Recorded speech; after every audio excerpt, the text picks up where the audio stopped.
Alors le message finalement qui me donne ce matin s'appelle « Marcher dans toute la liberté de Christ ». Marcher dans toute la liberté de Christ. Amen. Ça c'est glorieux. Amen. Aïe, aïe, aïe, quelle différence. Du mystère du royaume à marcher dans la liberté de Christ. Il y a un grand fossé. Waouh. Waouh. Alléluia. Et marcher dans la liberté de Christ, finalement, ça m'a rappelé quelque chose. C'est ce que le Seigneur voulait vraiment, le message qu'il veut faire passer ce matin. Et je crois que c'est foncièrement un message pour quelqu'un. Quelqu'un a dû se déplacer ce matin pour venir écouter ce message. Quelqu'un avait vraiment besoin de recevoir ce message ce matin. Et vraiment, ouvrez vos cœurs. Soyez prêts à le recevoir. Parce que ça va être un message qui va bénir quelqu'un. Si je devais partir de Laval jusqu'ici pour rien prêcher à cette seule personne, je l'aurais fait ce matin. Amen. Amen. En toute obéissance au Saint-Esprit de Dieu. Amen. Alléluia. Amen. Marcher dans toute la liberté de Christ. Dans toute la liberté. Pas seulement une partie de la liberté, dans toute la liberté de Christ. Alléluia. Alléluia. Parce que simplement, dans notre marche chrétienne, dans notre marche de tous les jours en tant qu'enfants de Dieu, en tant que fils et filles de Dieu, nous avons des occasions de chute. Et ces occasions de chute, parfois, nous emmènent à un endroit où nous ne devons pas être en tant qu'enfants de Dieu. Ça nous emmène à un endroit où nous sommes enfermés, nous sommes condamnés et enfermés. Amen. Et le Seigneur veut nous enseigner quelque chose ce matin. Il veut nous libérer ce matin. Il veut qu'on marche pleinement dans sa liberté. Amen. Que quelqu'un dise liberté. Amen. Je sais que pour certains d'entre vous, c'est un mot qui est lourd. Dites liberté. Liberté. Marcher dans toute la liberté de Christ. Amen. Alléluia. Ça veut dire marcher en étant libre de toute condamnation. Amen. Oh, vous m'avez pas entendu. Quand on marche dans toute la liberté que Christ a acquise pour nous, amen, on marche libre de toute condamnation. Amen. Amen. Amen. Voilà. Et j'étais absolument surpris de voir comment l'apôtre Paul l'a mis quand il a écrit aux Éphésiens, aux chrétiens qui étaient à Éphèse. Moi j'ai toujours aimé l'apôtre Paul. Je l'avais déjà dit ici, j'avais dit le jour où j'irai au ciel, un des gars que j'aimerais rencontrer c'est Paul. Oh, Pierre il est fin. Pierre c'est un bon gars. Pierre, c'était le gars courageux qui pouvait faire tout, qui pouvait défendre, qui pouvait faire ce que les autres ne pouvaient pas faire. Oh, il pouvait sortir du bateau et marcher sur l'eau. Ça, c'est Pierre. Les autres, ils étaient des wimps. Ils s'asseyaient dans le bateau, ils attendaient. Il a du coulé. Mais au moins, il a essayé. Alléluia. Oh, Pierre, c'était le courageux, il pouvait se lever quand Christ disait oui, c'est moi. Et il dit, est-ce que je peux sortir du bateau? Oui, tu peux. Et il n'a pas attendu une seconde, comme notre frère a témoigné tout à l'heure. Dès qu'on reçoit une prophétie et elle nous parle à l'intérieur, on sait que ça vient de Dieu, on se met en action. Amen. Et Pierre, c'était l'homme de l'action. Il n'attendait pas. C'est ainsi qu'il a eu cette expérience. L'expérience délicieuse, comment dire ça, extraordinaire de marcher sur l'eau. Au moins lui, il a marché sur l'eau. Oui. Alléluia. Oui, à la fin, ses yeux se sont détournés et il s'est dit, mais maman, mais qu'est-ce que je suis en train de faire? Je suis en train de marcher sur l'eau, c'est impossible. Amen. Mais le Seigneur était là pour tenir sa main. Il a fait une expérience que les autres auraient payé des millions pour avoir. Alléluia. Mais l'homme que j'aimerais rencontrer quand j'arrive, alléluia, quand je rentre en gloire, l'homme que j'aimerais rencontrer, c'est Paul. Alléluia. L'apôtre Paul. C'est une vie qui est extraordinaire. C'est le caractère de l'homme qui a marché dans la pleine liberté de Christ. C'est l'homme qui ne s'est pas laissé abattre par son passé. C'est l'homme. L'apôtre Paul, c'est l'image d'une personne totalement transformée. Alléluia. Totalement, complètement, de façon sans équivoque. Alléluia. Totalement changé, transformé. Alléluia. Rien à dire. C'est l'homme qui a vécu pleinement son expérience en Christ. Waouh! L'apôtre Paul, j'ai des questions à lui poser. J'ai vraiment plein de questions à lui poser. Et c'est ainsi que quand il écrit aux chrétiens qui étaient à Éphèse, et je regarde, quand je regarde la Bible, une fois que le Seigneur te donne l'esprit, dis-moi, passons en parler des dons que le Saint-Esprit donne. Amen. Et un de ces dons, c'est le don d'enseignement. L'enseignement, c'est juste un don du Saint-Esprit. Quand le Seigneur te le donne, quand tu regardes, tu passes à travers les Écritures, tu survoles par les Écritures. Amen. Chaque mot compte. Amen. C'est juste, chaque mot compte. Et quand j'ai regardé la lettre que l'apôtre Paul a écrit aux chrétiens qui étaient à Éphèse, Éphésiens chapitre 1, on va regarder un peu, je vais vous faire ressortir deux mots qu'il a mis là-dedans. Éphésiens chapitre 1. Paul plutôt, apôtre de Jésus-Christ. Paul, apôtre de Jésus-Christ par la volonté de Dieu, à qui? Au saints. Je pensais qu'il écrivait aux chrétiens, aux apprentis chrétiens qui étaient à Éphèse. Alléluia. Non, aux saints, je suis en train d'écrire aux saints qui sont à Éphèse et aux fidèles en Jésus-Christ. Je suis en train d'écrire aux saints qui sont à Éphèse. Il appelle les enfants de Dieu, les chrétiens qui étaient à Éphèse, il les appelle des saints. Ce que l'apôtre Paul voulait dire, vous n'avez pas besoin d'aller voir le pape François pour être béatifié et finalement être canonisé, arriver à la sainteté. Vous n'en avez pas besoin. L'apôtre Paul dit non, par le fait que vous êtes en Christ, vous êtes maintenant à part, vous avez été sanctifié, vous avez été séparé, mis à part. Amen. Être sanctifié, ça signifie simplement être mis à part. Ça veut dire que Dieu, notre Seigneur Jésus-Christ, a mis à part, une fois qu'on est en lui, on est mis à part pour lui-même. Amen. On est maintenant marié à quelqu'un. On est marié à Christ. On est mis à part pour Christ. Alléluia. Et l'apôtre Paul, c'est extraordinaire. Il dit aux saints, moi je pensais qu'il parlait à des pécheurs qui apprenaient à être chrétiens à Éphèse. Non. Il les appelle les saints. Alléluia. Waouh. Et ça m'amène à mon message de ce matin. Marcher pleinement dans la liberté que nous avons en Christ.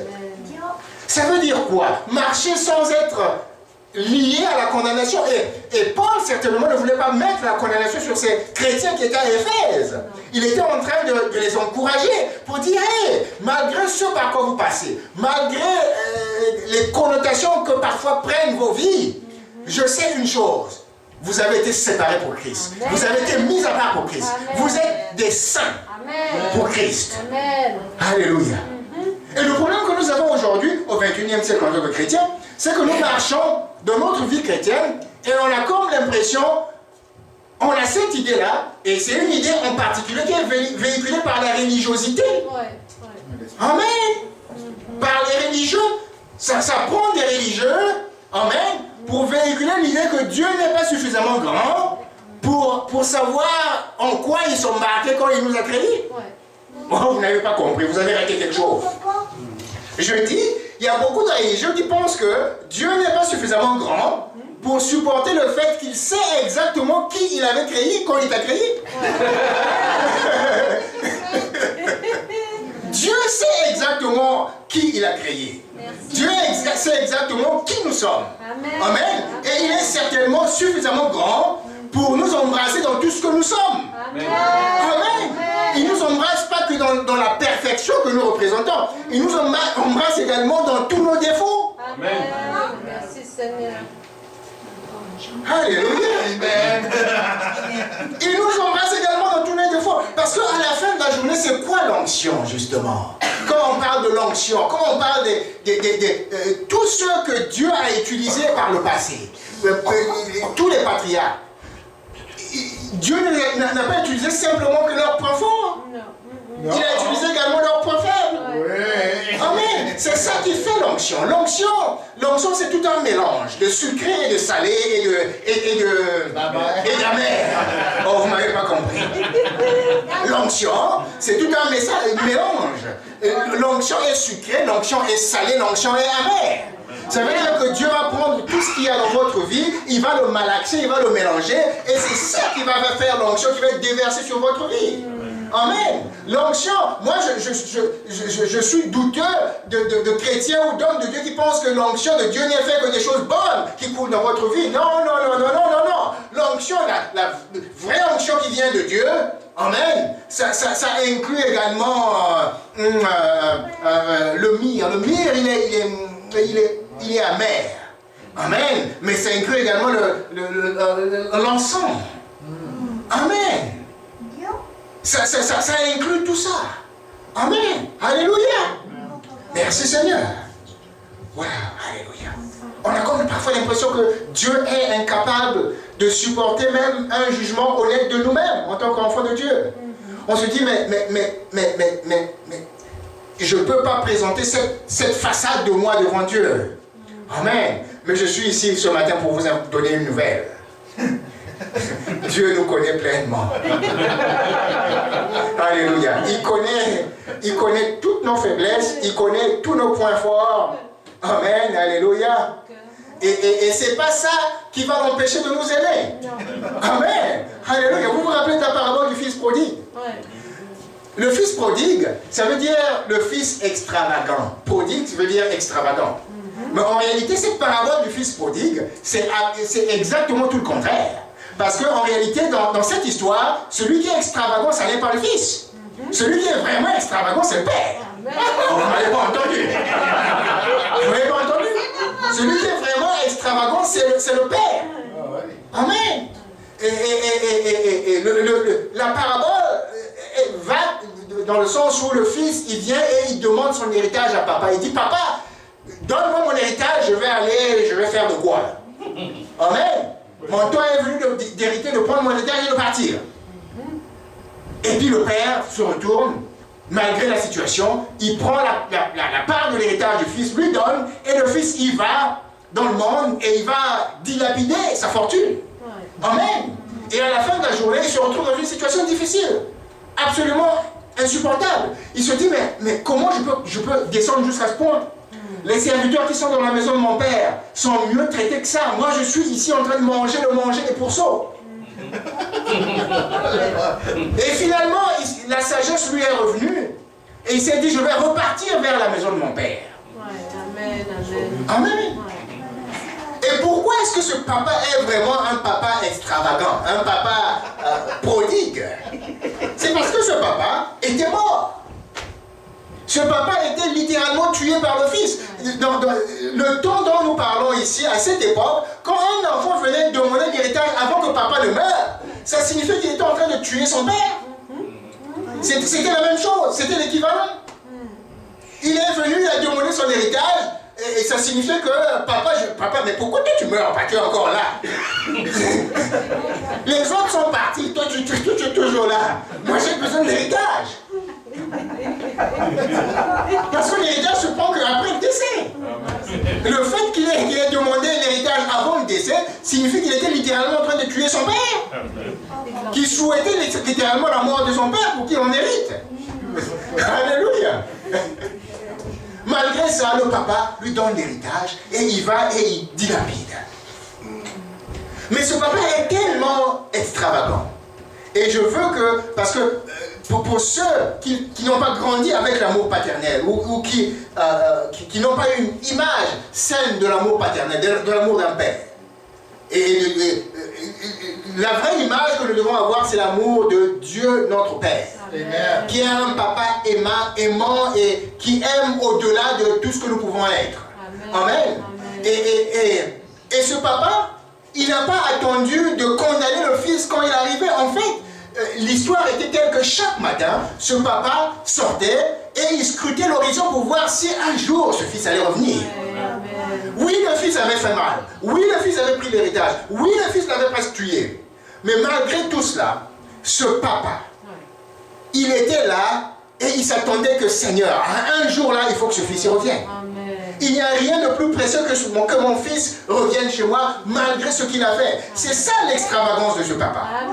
C'est un papa prodigue qui ne comptait pas à la dépense. Amen. Malgré ce que le fils avait fait, ce papa, il regardait l'horizon, il se disait, mais quand est-ce qu'il arrivera? Et un matin, il se lève et il est en train de regarder l'horizon, et là, loin, là, pointe son fils qui est en train de revenir vers lui. Et la Bible est très claire, elle dit, ce papa, il a dû se départir de ses habits. Ce qui était un outrage à l'époque. Amen. Pour courir vers son fils, aller l'embrasser. Papa extravagant. Papa prodigue. Alléluia. Et ça nous donne une idée du caractère de notre Père Céleste. Qui ne regarde pas à notre passé, qui ne regarde pas à tout ce qui peut nous condamner. Amen. Mais qui a les yeux rivés simplement vers nous. Pour qui, pas pour qui, ce que nous sommes, ou ce que nous avons fait par le passé, ou ce que nous ferons dans le futur. Parce que des choses à faire dans le futur, on aura toujours. Amen. Alléluia. Mais il nous aime pour qui il est. Parce qu'il est amour. Et c'est cet amour-là que lui, il est. Dieu, notre papa, qui est amour. Cet amour qui est inconditionnel, qui lui permet d'aimer les détestables, d'aimer les perdus, les meurtriers, ceux qui sont condamnés, les justes et les injustes. Amen. Alléluia. Peut-être que votre voisin un jour, vous regardez, vous dites, mais il a un style de vie incroyable. Mais aux yeux de notre Père Céleste, c'est encore un fils à sauver. Alléluia. Et il aime d'un amour inconditionnel. Juste autant qu'il t'aime, toi. Amen. Je sais que ça peut sembler bizarre, mais c'est ça l'amour de Dieu. C'est ça l'amour inconditionnel de notre Père Céleste. Ça veut dire qu'il nous aime autant que ceux qui ne sont pas dans l'église. Oh, vous ne m'avez pas compris. Vous avez raté quelque chose. Parce que la Bible elle est claire là-dessus. Dieu ne veut pas qu'un seul soit perdu. S'il ne veut pas qu'un seul soit perdu, ça veut dire qu'il nous aime autant, nous qui sommes dans l'église, que ceux qui sont à l'extérieur. Qu'il veut qu'ils rentrent dans l'héritage d'Israël. Alléluia. C'est pour ça qu'en tant qu'enfants de Dieu, nous devons pleurer pour les âmes.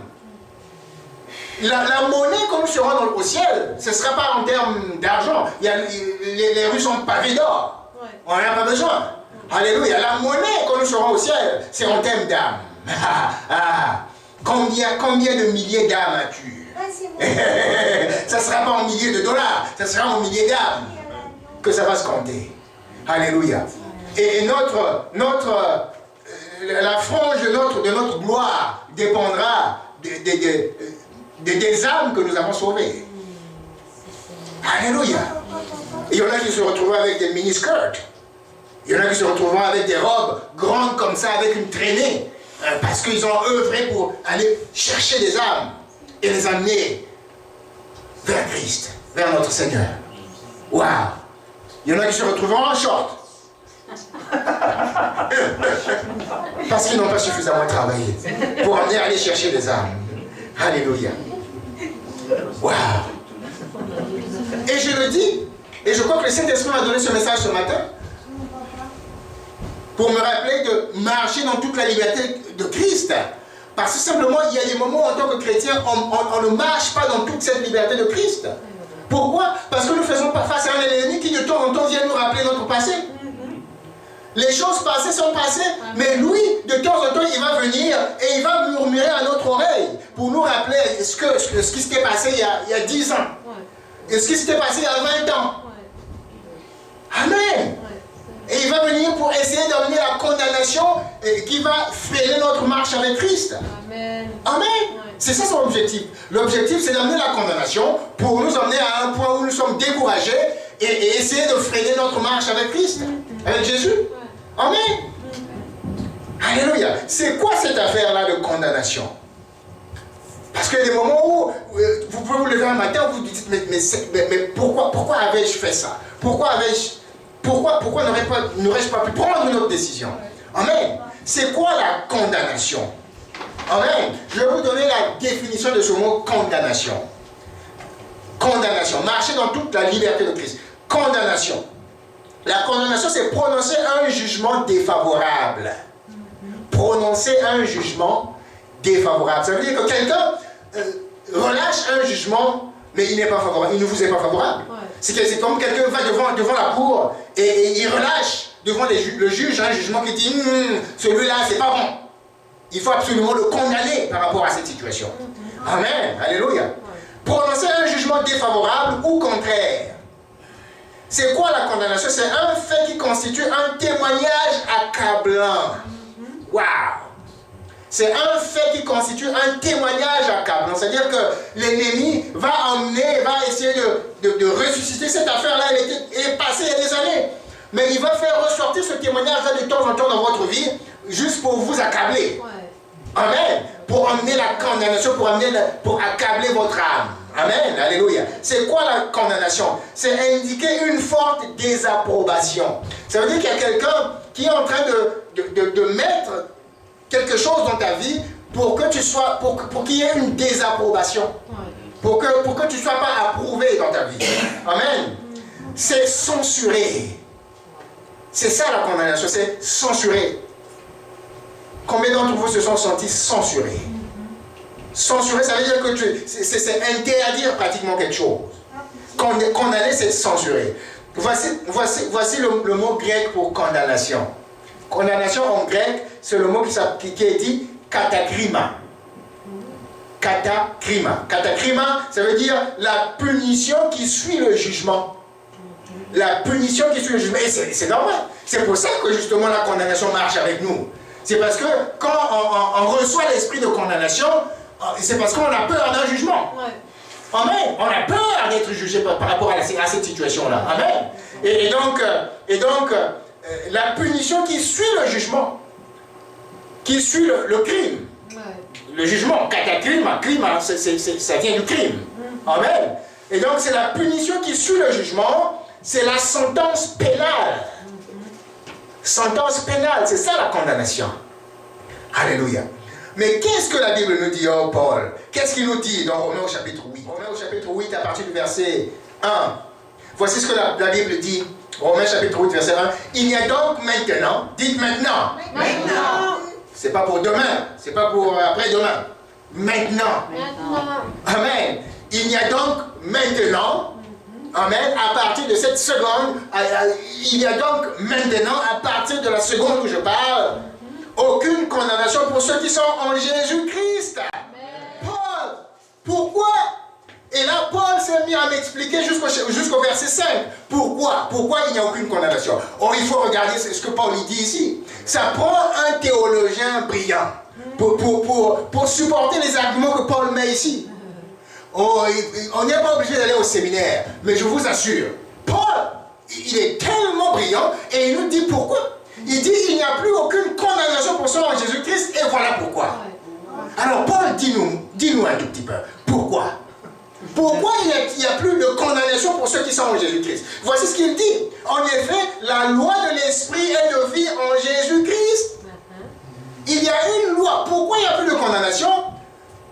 Vous imaginez, Paul il est en train d'expliquer ça, c'est comme si les gens se retrouvent devant un tribunal. Vous êtes devant le juge. Amen. Et là, tout le monde est en train d'épulcher les différentes lois. Amen. Il regarde les précédents judiciaires et tout ça. Et Paul vient avec des arguments solides. Il dit oui, il n'y a plus de condamnation pour ceux qui sont maintenant en Jésus-Christ. Il n'y en a plus. Pourquoi? Parce qu'il y a une loi. Il y a une nouvelle loi qui est arrivée, qui a pris effet. Ouais. Amen. Qui a été votée. Le Parlement a voté une nouvelle loi. Amen. C'est une nouvelle loi. Il dit, en effet, la loi de l'esprit de vie en Jésus-Christ. Amen. La loi de l'esprit de vie en Jésus-Christ. En effet, la loi de l'esprit de vie en Jésus-Christ. Cette loi, vous allez voir ici que Paul parle de plusieurs lois. Il y a au moins 3 lois dont il parle ici. Oh, il est brillant, Paul. Je l'aime. Quand je le verrai au ciel, je lui ferai des bisous. Oh, absolument. Il parle de 3 lois. Il dit il y a la loi de l'esprit de vie en Jésus-Christ. C'est ce qu'il appelle également la loi parfaite de liberté. La loi parfaite de la liberté. La loi de l'esprit et de vie en Jésus-Christ. La loi parfaite de la liberté. Waouh! La loi de l'esprit et de vie en Jésus-Christ m'a affranchi de la loi du péché et de la mort. Amen. Il dit, il y a une nouvelle loi qui avait été votée et cette loi m'a libéré, elle m'a affranchi. Amen. Elle m'a affranchi, elle m'a libéré de la loi du péché et de la mort. Car chose impossible à la loi, qui est la loi de Dieu, donc 3 lois, la 3e loi, il y a la loi de l'esprit de vie en Jésus-Christ, il y a la loi du péché et de la mort, et la loi de Dieu. Amen. Qui est la parole de Dieu. Amen. Chose impossible à la loi parce que la chair la rendait sans force. Il dit la chair, le péché qui était dans la chair rendait la loi sans force. Amen. Mais il y a quelqu'un qui est venu et qui a incarné le péché, qui est venu dans la chair pour condamner le péché. Amen. Amen. Amen. Alléluia. Parce que la chair la rendait. Dieu a condamné dans la chair en envoyant à cause du péché son propre fils. Il dit Jésus, quand il est venu, il a incarné tout le péché, il a pris sur lui tout le péché. Le péché maintenant a été incarné, c'est devenu chair en Jésus-Christ. Amen. Waouh! Oh Paul, oh Paul, oh Paul. La loi de l'esprit et de vie. La loi, c'est cette loi-là de la parfaite liberté. La loi la nouvelle alliance. La loi de la rédemption. La loi de la résurrection en Jésus-Christ. C'est cette loi qu'on appelle la loi parfaite de la liberté. Amen. En Christ, en Jésus-Christ. Alléluia. La loi du péché et de la mort, c'est celle qui nous a été imposée par le diable. C'est par cette loi qu'il veut nous condamner. Pour continuer à rester dans le péché. Et nous condamner quand nous tombons dans le péché. Amen. Waouh. Et Paul va donc, il explique tout ça jusqu'au chapitre 5. Les faits qui vivent selon la chair s'affectionnent aux choses de la chair, tandis que ceux qui vivent selon l'esprit s'affectionnent aux choses de l'esprit. Quand on marche par l'esprit, on ne peut pas être condamné par les choses de la chair. C'est absolument impossible. Alléluia. Il n'y a pas de condamnation pour ceux qui sont en Christ. Alléluia. Ne veut pas simplement dire qu'en tant que chrétien, nous ne ressentons pas la culpabilité. Amen. Ce que ça signifie, c'est qu'en tant que chrétien, quand de temps en temps nous tombons dans le péché, nous sommes des saints de Dieu, nous marchons dans sa sainteté, mais de temps en temps nous tombons. Amen. Et quand nous tombons, nous avons la repentance et nous nous relevons et nous continuons à marcher. Amen. Amen. Alléluia. Et pendant ces moments-là où nous tombons, amen, en tant qu'enfant de Dieu, en tant que saint de Dieu, amen, ça ne veut pas simplement dire que nous ne ressentons pas la culpabilité. Amen. Mais il y a une différence entre la culpabilité et la condamnation. Oh, vous ne m'avez pas compris. Une âme qui est sensible au Saint-Esprit, c'est une âme qui doit être capable de discerner quand nous tombons dans le péché. Ce que je veux dire, c'est que en tant qu'enfant de Dieu, de temps en temps nous tombons dans le péché. Mais on doit être capable de reconnaître qu'on est tombé dans le péché. Amen. Ce n'est que normal pour un chrétien qui est saint. Si en tant que chrétien, on marche et on tombe dans le péché, on ne reconnaît pas qu'on est tombé dans le péché, on a un problème. Ça veut dire que le Saint-Esprit de Dieu n'est pas vraiment en train de marcher, de travailler en nous. Amen. Mais le fait de reconnaître qu'on est tombé dans le péché ne doit pas nous emmener à la condamnation. Amen. Ça veut simplement dire que le Saint-Esprit de Dieu est en train de nous convaincre du péché.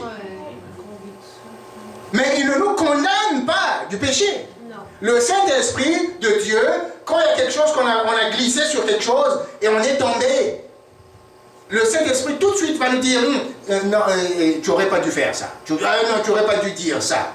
Ouais. Amen. Et le Saint-Esprit va nous convaincre. Et ce que la conviction de cet esprit fait, c'est que nous emmène vers la repentance. Amen. Oh, vous n'avez pas compris. Je dis la conviction du Saint-Esprit nous emmène vers la repentance. Amen. Parce que notre esprit va reconnaître ce qui n'était pas normal, qu'on aurait dû faire différemment. Amen. Et grâce à ça, nous sommes capables d'aller vers la repentance. J'avais déjà étudié ce mot plusieurs fois ici. La repentance, c'est repartir vers le haut. C'est comme pentance, c'est comme le penthouse. C'est aller vers le haut, là, vers le sommet. Amen. Et donc la repentance nous permet de remonter vers notre Père et de dire, Père, j'ai péché. Père, je suis tombé, là, j'aurais pas dû faire ça. Mais pardonne-moi pour ce que j'ai fait. Une fois qu'on a fait ça, Dieu ne se souvient même plus. Amen. Amen. Je dis, une fois qu'on a fait ça, Dieu ne s'en souvient même plus. Amen. Une fois qu'on a fait ça, Dieu ne s'en souvient même plus. Le péché pour lequel on a fait repentance devant notre Dieu, il est jeté dans l'océan de l'oubli. Alléluia. Il est jeté dans l'océan de l'oubli. Dieu ne s'en souvient même plus. Aussi loin que l'Est est de l'Ouest, il ne s'en souvient même plus. C'est fini. Et si Dieu ne s'en souvient même plus, pourquoi toi tu devrais t'en souvenir? Pourquoi? Dieu, lui, il ne s'en souvient même plus, la Bible le dit. Une fois qu'on a fait la repentance et qu'on a demandé pardon, amen, Dieu ne se souvient même plus de ce péché qu'on a commis. Il ne s'en souvient même plus. Merci, papa. Alléluia. Et donc, le Saint-Esprit de Dieu va amener la conviction. Amen. Pour reconnaître là où nous sommes tombés. Quand je parlais de la culpabilité. Amen. Mais le Saint-Esprit de Dieu n'emmènera jamais la condamnation. Amen. La condamnation, quand elle existe, elle vient de l'ennemi. Amen. Et donc, quand l'apôtre Paul parle du fait qu'il n'y a pas de condamnation pour ceux qui sont en Christ, ça ne veut pas dire qu'il nous donne une licence pour pécher. Non. Amen. Et l'apôtre Paul ne nous donne pas la licence pour aller pécher. Amen. Et le Seigneur Jésus n'est pas encore là, je peux encore pécher un tout petit peu. Je ne sais pas quand il arrive là, je peux encore pécher un peu. Alléluia. Ça n'est pas ça. C'est pas de ça dont l'apôtre Paul parle. Amen. Parce qu'en réalité, ceux qui sont réellement en Christ et qui marchent selon le Saint-Esprit, ils n'ont pas le temps à consacrer au péché. Oui, de temps en temps, nous pouvons faire des erreurs, nous tombons dans le péché. Amen. Et nous en prenons la responsabilité. Amen. Nous faisons amende, nous corrigeons les choses. Mais nous ne sommes pas prêts à les répéter. Amen. Amen. Si on est prêt à répéter les mêmes choses encore et encore et encore, il y a un problème. Ça veut dire que tu es en train de faire du péché un style de vie, mais tu marches nécessairement pas comme chrétien. Amen. Alléluia. Et donc l'apôtre Paul ne nous donne pas le visa, il ne nous donne pas le carte blanche pour pécher. Au contraire. Parce qu'il le dit clairement ici, que si on marche selon l'Esprit de Dieu, amen, on ne peut pas affectionner les choses de la chair. C'est exactement ce qu'il dit ici à la fin du verset 5. Au verset 5. Amen. Ceux qui en effet vivent selon la chair s'affectionnent aux choses de la chair, mais tandis que ceux qui vivent selon l'Esprit affectionnent aussi les choses de l'Esprit. Ça veut dire qu'ils vont marcher selon le Saint-Esprit de Dieu. Donc, le péché n'est pas proche d'eux. Ça n'est pas dans leur tête. Je ne connais pas un chrétien qui se lève le matin et qui pense, qui essaie de trouver les moyens de pécher, de tomber dans le péché. J'en connais pas un. Amen. Tout chrétien que je connais, quand il se lève le matin, ce qu'il veut, c'est d'être une bénédiction, c'est de marcher droit devant son Dieu. Pourquoi? Parce qu'on connaît le prix qui a été payé. Amen. Je vous assure, le chrétien réel qui est repenti, qui marche devant son Dieu, il connaît le prix qui a été payé. Et ce prix qui a été payé signifie que nous avons des obligations vis-à-vis de notre Dieu. On ne peut pas juste vivre notre vie comme on veut. Amen. Nous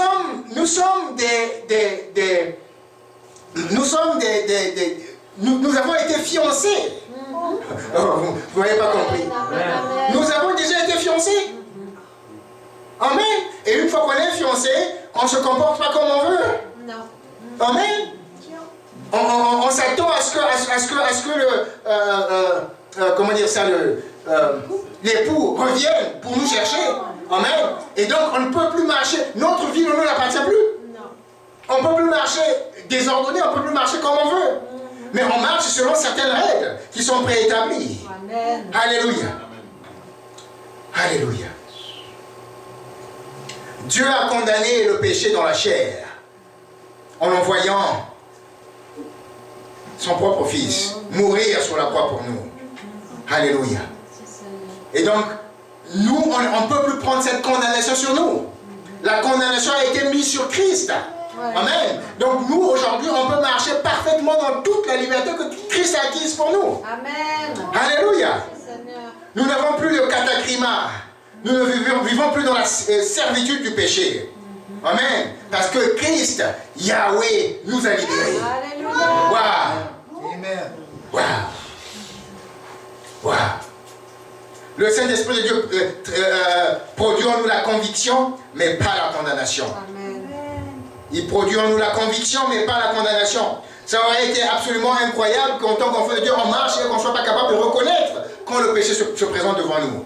Amen. Mais le Saint-Esprit nous permet toujours de voir quand nous sortons de la route. C'est comme un GPS. Amen. Vous sortez de la route, ça vous ramène vers...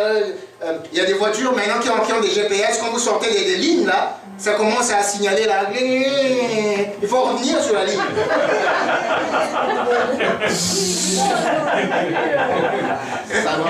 Ça s'appelle en anglais lane departure. Ça veut dire que tu sors de ton couloir. Dès que tu sors de ton couloir là, le système de la voiture commence à te dire hey, tu es en train de sortir là de ton couloir. Il faut revenir sur ton couloir. C'est exactement ça le Saint-Esprit de Dieu. 2 Corinthiens 7, 8 à 9. Voici ce que Paul dit. Il écrit aux chrétiens qui sont à Corinthe, il dit, quoique je vous ai attristé par ma lettre, je ne m'en réponds pas.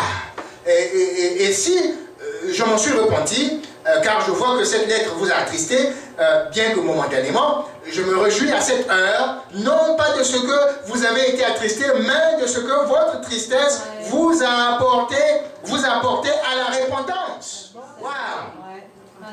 Il dit, moi je ne me condamne pas, mais je suis content que, même si ça fait un tout petit peu mal aujourd'hui, mais vous allez vous repentir. Vous allez être meilleur que ce que vous étiez avant. Amen. Ça va vous emmener vers la repentance. Wow. Jacques chapitre 4, à partir du verset 9. Jacques 4, 9, 10. Sentez votre misère, soyez dans le deuil et dans les larmes. Que votre rire se change en deuil et votre joie en tristesse. Humiliez-vous devant le Seigneur et il vous élèvera. Repentez-vous devant votre Dieu et il va vous élever. Merci Seigneur. Wow. Et la repentance, c'était un des points forts du roi David. Oh, il y a tellement de rois qui sont passés dans Israël, mais le roi David était spécial. Et un des points spéciaux qui constituait même, comment dire ça, le tissu de l'âme de David, c'était la repentance. Waouh! C'est le monsieur qui pouvait dire, Seigneur, je ne peux pas être loin de ta présence. Je ne peux pas vivre loin de ta présence. Il dit, un jour dans tes parvis valent mieux que 1000 ailleurs. David, le roi d'Israël. Et une de ces choses les plus précieuses, c'était la repentance. Chaque fois que David tombait dans le péché, la première chose qu'il faisait, c'était de courir vers Dieu. De dire, papa, je suis désolé. Papa, je suis tombé. J'aurais pas dû tomber si bas. Mais je me répands. Je te demande pardon. David était rapide à la repentance. Et c'est ça qui faisait de lui le favori de Dieu. C'est ça qui faisait que Dieu l'aimait tellement. Parce qu'il pouvait reconnaître ses fautes, là où il tombait, et il pouvait se repentir le plus rapidement possible. Et c'est ce qui nous manque aujourd'hui en tant qu'enfant de Dieu. Et à penser que ces patriarches, ils marchaient sous une alliance qui était différente de l'alliance dans laquelle nous marchons aujourd'hui, qui est une alliance parfaite. Scellée par le sang précieux de Jésus-Christ. Amen. Mais eux, ils ne se sentaient pas condamnés. C'est pour ça que tous les patriarches que Dieu a utilisés, ils n'étaient pas parfaits. Personne d'entre eux n'était parfait. David n'était certainement pas parfait. Abraham n'a jamais été parfait. Isaac n'a jamais été parfait. Il y a eu des péchés qui sont passés du père au fils, de Abraham à Isaac. Abraham a menti à propos de sa femme. Il est allé chez Abimelech, il a menti à propos de sa femme. Il a dit, c'est ma soeur. Et c'est bizarre parce que des années après, son fils Isaac dit exactement le même mensonge. Terrible. Mais nous qui sommes encore sous la nouvelle alliance aujourd'hui, en tant qu'enfants de Dieu, nous devons simplement marcher pleinement dans la liberté que Christ a acquise pour nous. Christ a été condamné sur la croix une fois pour toutes pour régler le problème du péché. Et en tant qu'enfants de Dieu, quand nous ratons la marche, nous savons une chose. On peut repartir vers papa et demander pardon et replonger sous le sang. Amen. Amen. Et être juste aussi blanc que neige. Amen. Il a neigé ce matin. Alléluia. Et être aussi blanc que neige. Simplement par le chemin de la repentance et du pardon. Alléluia. Dieu ne nous désapprouve pas. Il ne prononce pas de jugement sur nous. Il ne nous condamne pas du tout. Non, non, non, non, non, pas du tout. Il ne nous désapprouve pas.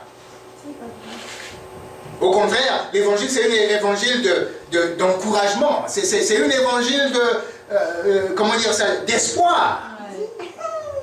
Dieu ne veut pas qu'on désespère dans la condamnation de notre passé. Il nous encourage à être meilleurs pour le futur. Amen. L'évangile, ce n'est pas un évangile du découragement. Je suis désolé, mais si vous cherchez le découragement, ce n'est pas à l'église qu'il faut la chercher. Vous êtes au mauvais endroit. Parce que l'évangile, c'est un évangile d'espoir. Amen.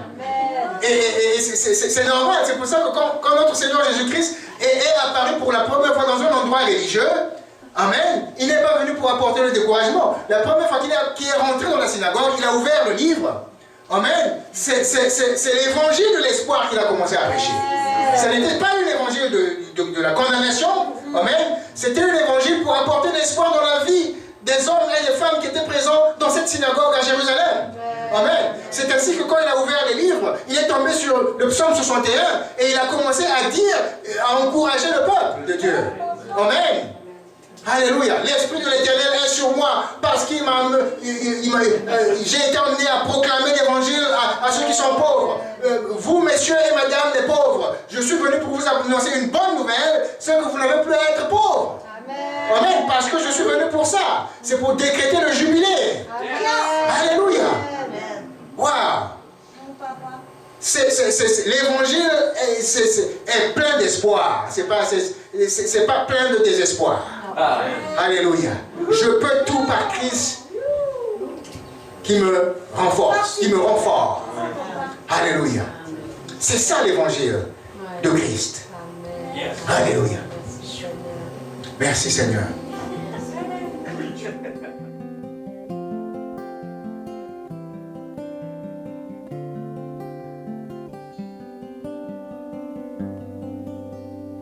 Puissance de l'amour, tu triomphes sur tout, mais possible de ce jour, fléchis les genoux. Tu donnes une parole, elle est manifestée.